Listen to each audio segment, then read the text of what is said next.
Hi guys, in this video, I'll guide you through how to make a Discord server fast. Alright, so let's begin with the video.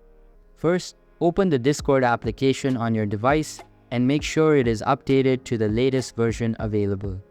Once you've confirmed that, you'll see all of your friends and recent chats displayed on your screen. Next, move to the left side of the screen and click on the green add icon at the bottom to start creating a server. A pop-up will open up. You can select a specific template if you want, or simply select the first one to create a basic server. Then select a reason or click on the Friends option. Now, name your new server and click on the Create button.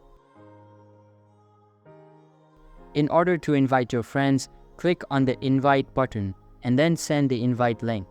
You can also copy the code and send it on different platforms if you want. To create a new channel inside your server, click on the add icon and then select whether you'd like to create a voice channel or chat channel. Then name it whatever you want and click on the create channel button. So that's basically how you can make a Discord server fast. So that's all for this video. If you find it helpful, consider subscribing and giving this big thumbs up. And I'll catch you in the next one. Thanks.